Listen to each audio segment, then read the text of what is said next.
Hello, I am Dominic, here once again from Strangelot with Mouse Music Records to interview another local legend, Nolan Potter.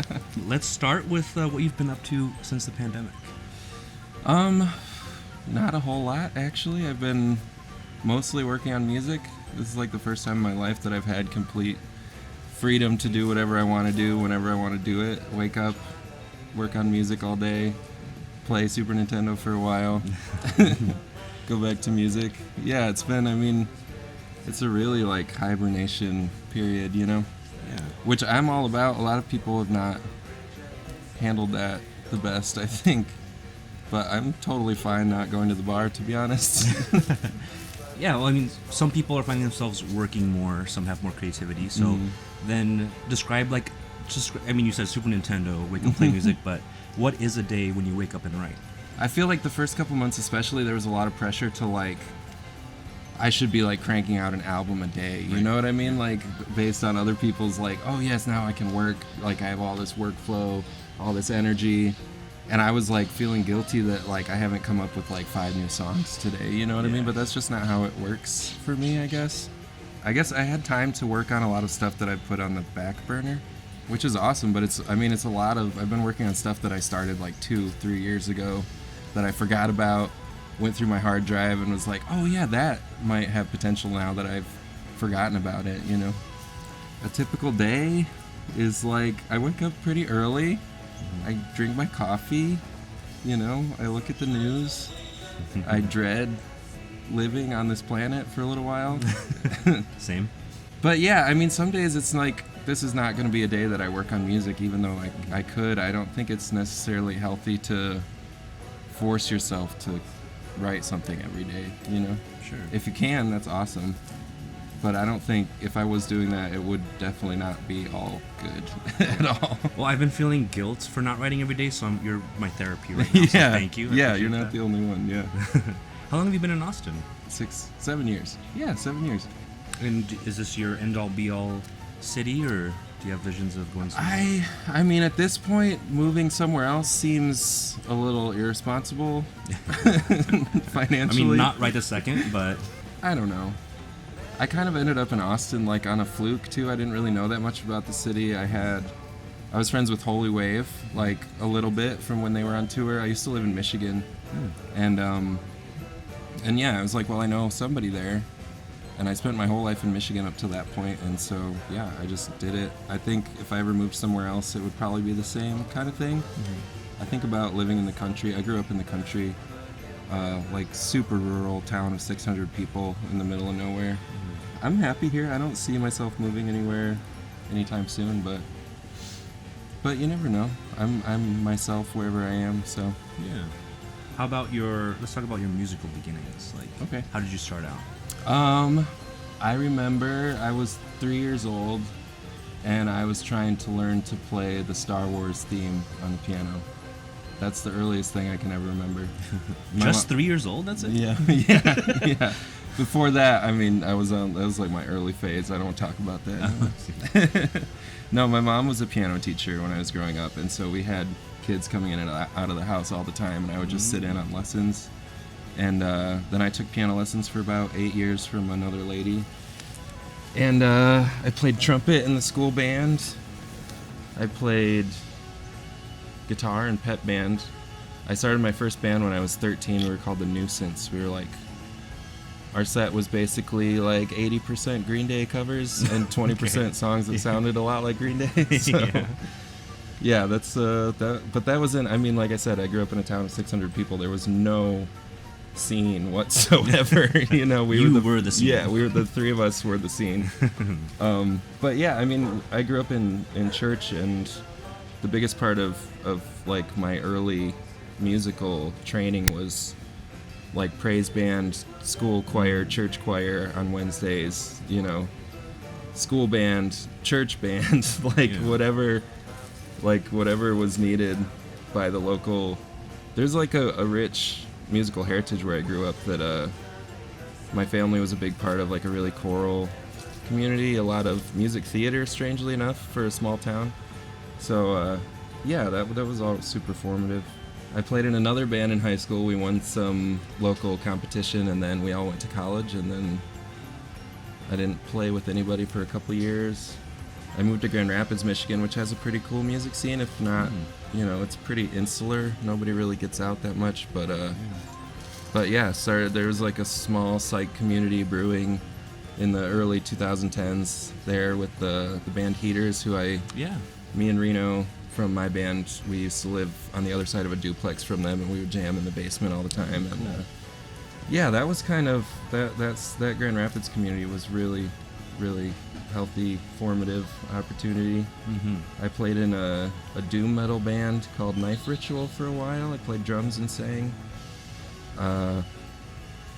Played bass in a drone psych band called Moss Folk, who the leader of that band is the guy who does Milwaukee Psych Fest now. Right. Okay. He's like my adopted big brother, Andrew. So there's a lot of people like that, like Heaters and Andrew and people that I kind of like fell in with. Holy Wave too. Right. That kind of got me to where I am now. And I mean, I don't even know how many bands I've played in Austin since I've been here. Like 5, 6, or 7 or something. Yeah. I played with Annabelle Chairlegs for a short minute. Yeah. I guess that brings us pretty much up to date. So then, how did the Nightmare Band come to fruition? What led you to this? Like I said, I was a drummer for a while, and being in the back, even though I was like singing, I wanted full control over what was going on. Really, it was really a control thing. Okay, Kevin Parker. Exactly. Yeah. Honestly, I mean, that was another thing too. Like when Tame Impala happened, it was like, oh, you can do this. Yeah. One person can make an album that sounds like the Beatles or Led Zeppelin or whatever. Like it's not. There was a certain feeling in the early 2000s and 2010s that like you had to keep coming up with like new ways to play the guitar and new ways to make music as a band, and like, how can we figure out how to tap in a new way over like weird mathematical time signatures and stuff. And I think Tame Impala was really influential in being like, you don't have to do that. You can make music that sounds like the music you like and still be unique, Yeah. So that was part of it, was just being a drummer and wanting to write music that I really wanted to play drums on, instead of just like playing drums on somebody else's song in a way that suited their song, So I think I started like collecting recording equipment and borrowing a lot of equipment from friends. Yeah, basically just writing stuff that I wanted to play drums to and recording it and putting it on Bandcamp so it was all in one place so I could listen to it whenever I wanted. And then a couple of my friends started listening to it. Jason McNeely from Hotel Vegas was one of the first people that was really like, you should do something with this, I had never thought like, why would this wouldn't fly as a band. It's just me like coming up with shit in my own bedroom, like I had no idea the undertaking it would be to teach it to other people and to make it something that, relatively marketable and something where like it could actually work on stage, which we're still having trouble with, but How has that been? Like, you have 7 people in your band? 7, sometimes 8 now. Yeah. How was that? How was the vetting process? Like, it's weird. I mean, it's not 1975 anymore. Like there was no like formal audition process. There was never like, I can pay you this much to play this many shows or whatever. It's like, because like a lot of bands, obviously most bands now are just formed organically. Like we all have this same vision. Let's go do it. But it's a different thing when it's one person's vision.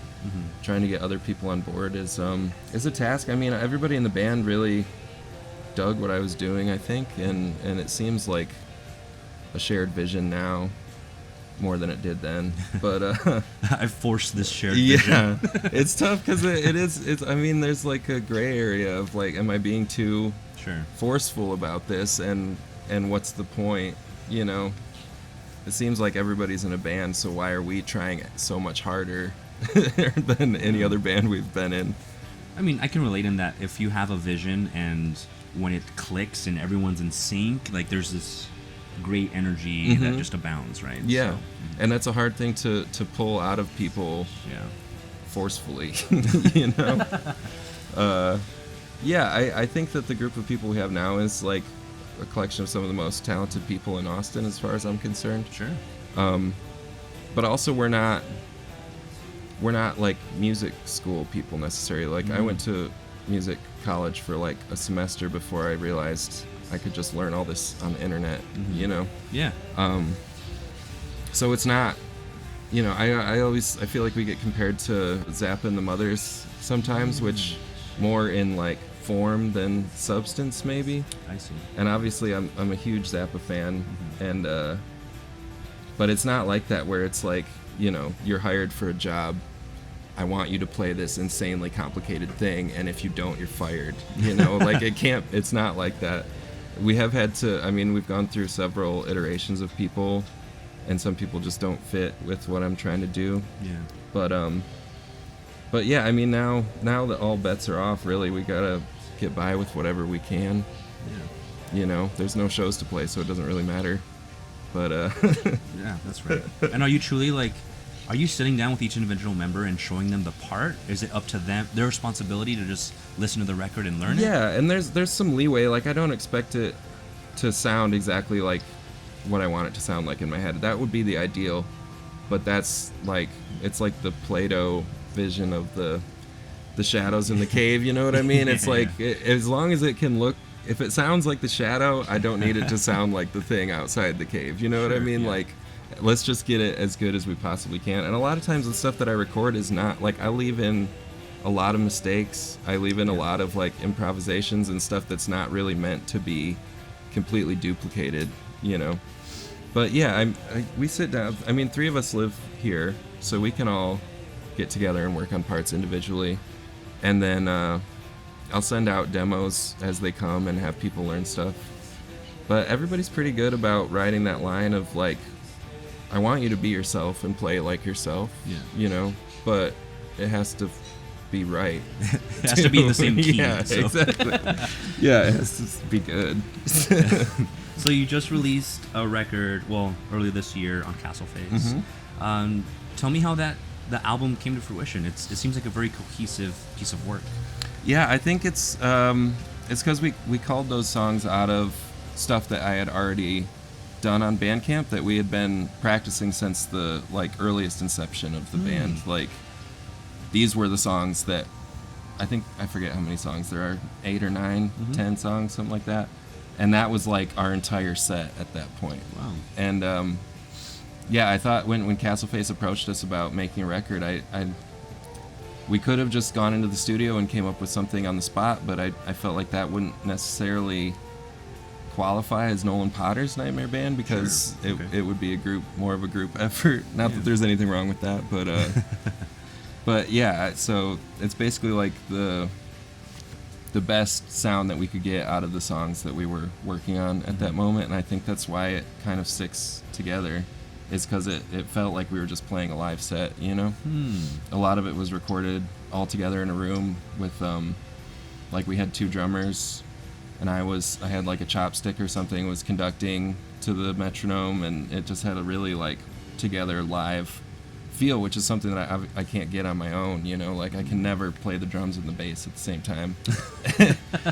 I'm sure my solo stuff would be a lot better if I could, but I'm really proud of that album.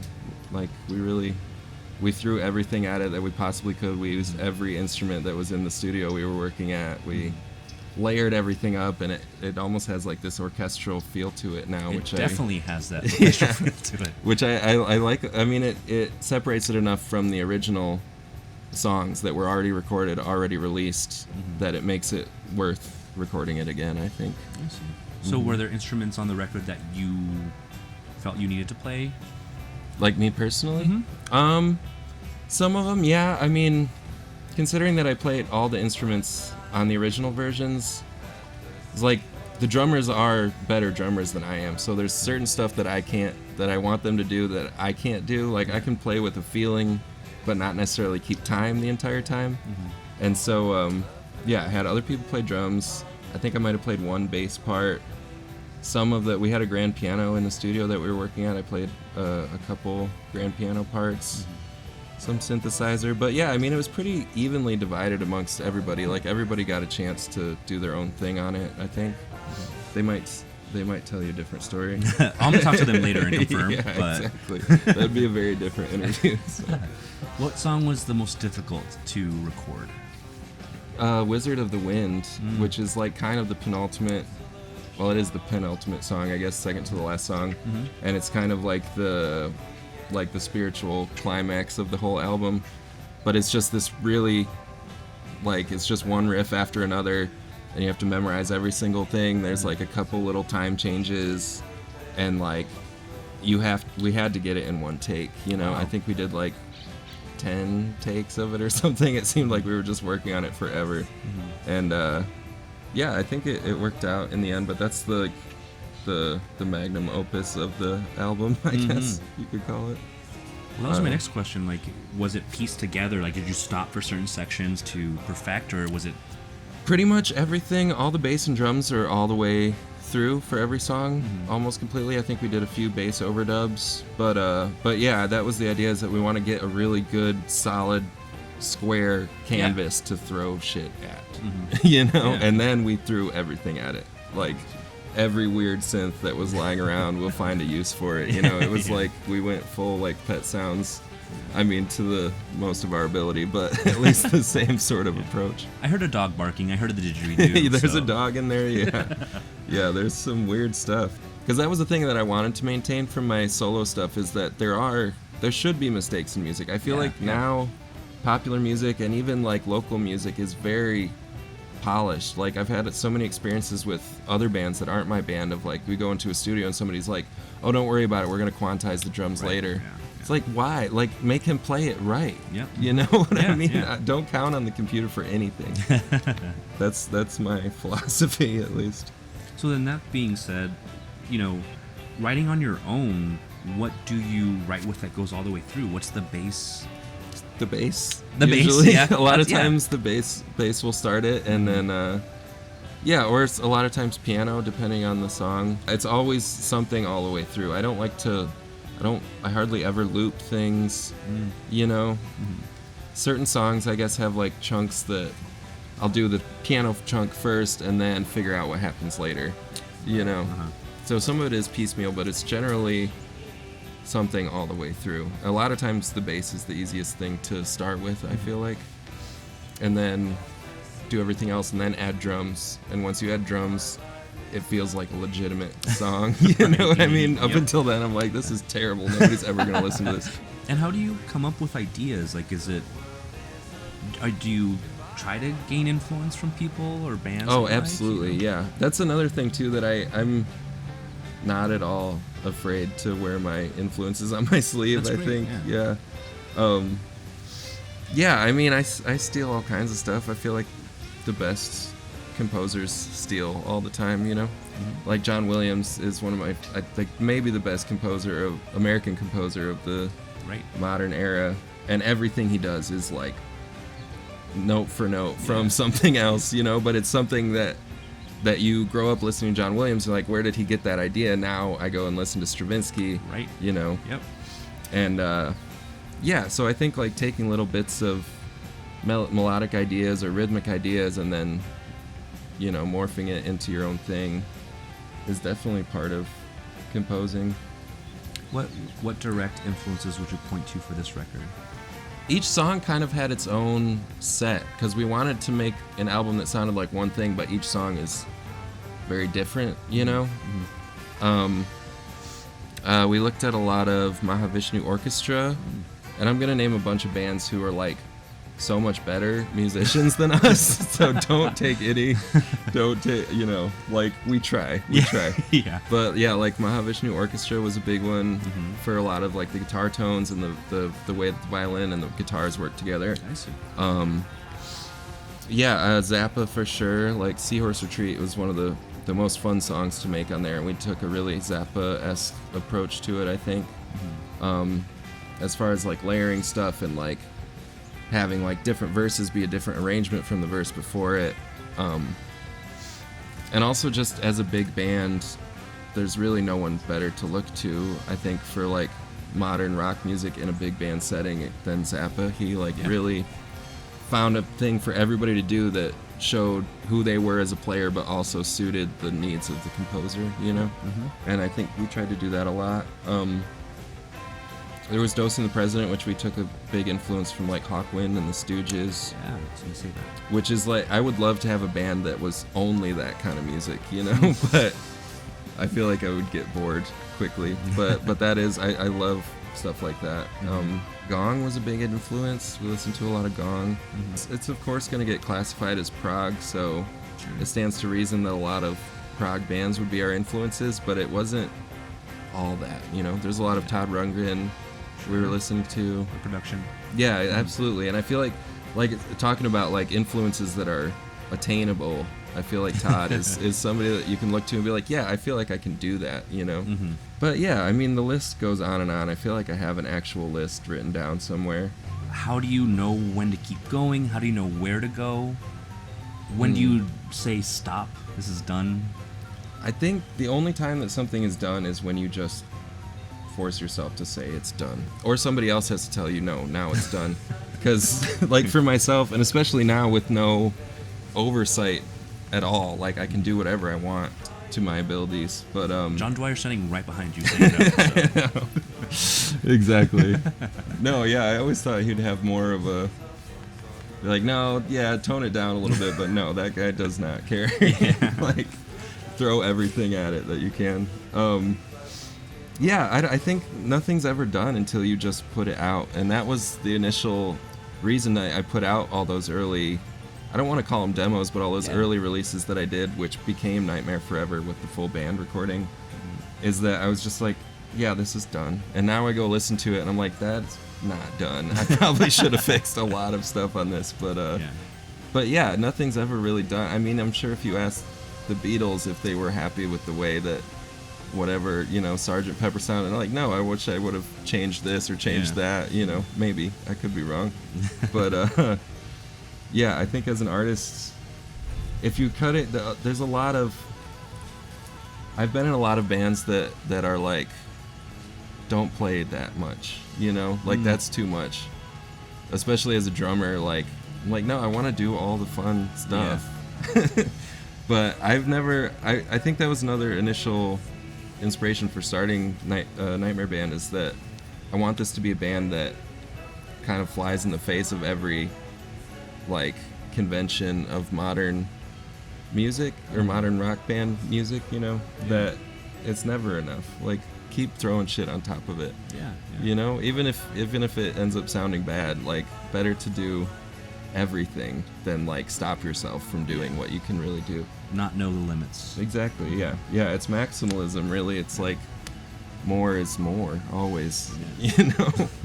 So then, when you finished the record, did you hesitantly send it to John Dwyer? Like, what was that process like, handing it over to them? They were already like, I mean, I kept them up to date pretty much with what we were doing, and the hesitation was kind of at the beginning when I told them, like, all these songs are out on my Bandcamp already. Like, for the most part, I think there's like a few pieces that I hadn't recorded already. But the idea was to like show people what the band is now. Like, in this moment in time, these are the songs that we play live, and then with everything else on top of it, you know. Castleface has been so supportive the whole time. They've never told me, yeah, maybe you shouldn't do that. Maybe you should tone change your this name down. from Nolan to right, exactly. Jeremy. Like, like, this band name's not gonna work. Like, oh, you have 8 people in your band? Yeah, never mind. But no, they've been insanely supportive, and I think John gets it. You know, I mean, he's definitely a maximalist kind of dude in his own way. Like, he has a small band, but they put out so much sound and so many records, and every idea is a good idea. You know what I mean? It's never like, yeah, maybe people won't like this one. Like, no, put it on the record, even if it's 25 minutes long, you know? So. Well, speaking of that, you guys went on a tour for the record, right? You guys got to hit the West Coast. A little tour, yeah. I don't know if 2 weeks is like a tour. It's like a expose. A stint? Yeah, a stint, yeah. But that was another thing too, that when we started the band, it was like, maybe this isn't gonna work. Like, you know, I've been on tours with 4-piece bands that feel like there's no room in the van, you know. But yeah, it was a really educational experience for all of us. Like, we can actually do this. I mean, we played like a basement show at some like co-op in Albuquerque with I think we only took 6 people with us. But even so, it was like we have keyboards and like a whole auxiliary percussion setup in this like little punk basement, and it totally worked, and people loved it. And you know, I think it was really like affirming that we can actually pull this off. What would you say are your top tips for an aspiring 8-piece touring band that you learned? You gotta be real friendly with each other as far as personal space. It's tough because you can't being a band leader is a difficult job, because I don't want to keep anybody from like partying or going to do their own thing, but there definitely is like, we have to be here at this time, we have to be sober to play this kind of music. You know, we have to respect the person's house that we're staying at. But also, I mean, you're on tour and we're going to LA, and do whatever you want, you know? I totally understand why you would want to. It's a very confusing message, but I get it. It's just do whatever really you hard. want, but when I say. Exactly, yeah. Yeah, I feel like that would be my bandmate's outlook on the whole situation, probably. So, you know, Castleface is a huge outlet. Has that opened up more opportunities for you? Like, have you gotten to speak to maybe some idols that are... Yeah, I mean, that show in LA, there was a lot of... there were people there that I didn't expect to come see us in the first place, and then after the show, I had no idea that they would dig it, you know what I mean? Like, people from music scenes that don't really relate to what we're doing at all. There was a few names there. Cher. I don't know. Celine Dion. No, I don't want to be that guy. No, but she's actually really nice, so... Yeah, no, it was just really... It was a good experience. Well, let's take a look at the awesome album artwork. I have the record now. Yeah. Yes, beautiful. The album artwork is by Adam Alkadem, who's an extremely talented dude out of Houston. Just the process of making this with him is like deserves its own documentary. It's like a whole situation. I basically sent him a list of like dream images, basically, or like little references to things that I'm interested. There's a lot of tarot imagery on it, which I was really into at the time, and still am, but not to such a degree. Yeah, I really wanted something that conveyed the busyness of the album, you know? Sure, yeah. The best album covers are ones you can stare at for the entire length of the record. True. You know? I still haven't found Waldo in it, but he's in I'm there certain. somewhere, I promise. Well, what else do you have coming out? What's on the horizon for Nolan Potter? The next thing I am doing is a tape release with Moss Music Records here in Austin, and the tape is called Eggbound. It's an hour long. At first, the idea was like it's gonna be a collection of like unreleased demos, little ideas I had, and it's kind of come together now in the last few weeks as like a more cohesive album in its own right. I think there's a lot of improvisation on there. There's a lot of me attempting jazz, which is a first. I hear jazz chords on that record. Yeah, there's a lot of jazz influence. I was in jazz band growing up, and like, you know, guys in the band have some jazz influence and stuff, but I would never attempt. I mean, I would never say that we know what we're doing when we do that, you know. But yeah, there's a lot. It's just more of a free association, like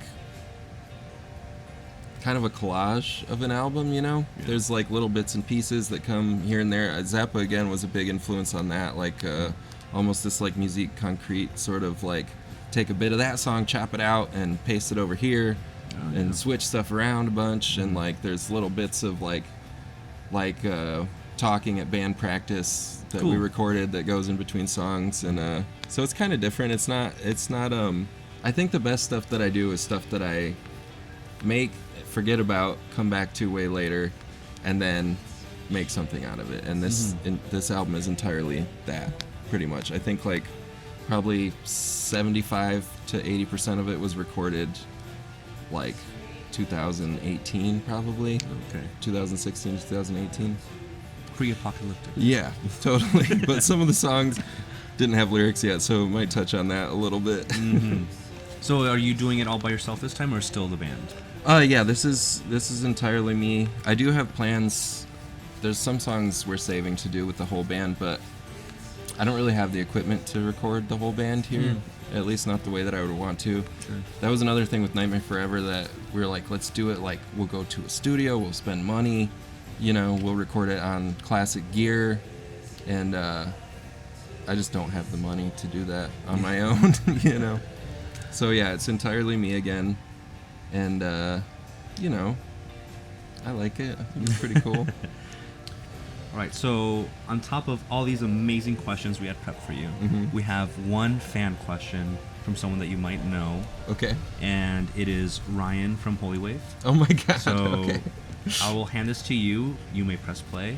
All right. And see what he has to ask you. Ryan. Hey, what's up, Nolan? Long time no talk. I hope you're doing all right.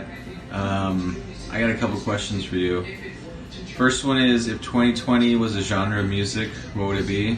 Ryan Fuson from Holy Wave asks me if 2020 was a genre of music. Oh god. Like grindcore maybe? But grindcore, but with like songs that are like 30 minutes long and you're just like, please be over already. The drop never comes. Yeah, exactly. Or it's like a really long King Crimson song, where you're just like, God, this is so depressing and majestic at the same time.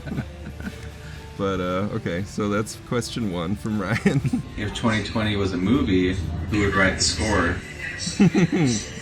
If 2020 was a movie, who would write the score? Oh God. So obviously the movie is Human Centipede. Right, yeah. This is a very man, who would write the score? I'm thinking of like the score for like Aguirre the Wrath of God by Werner Herzog was Popol Vuh, the krautrock band, where there's like a choir, like this beautiful choir piece for like the first 5 minutes of the movie, silence for like an hour and a half.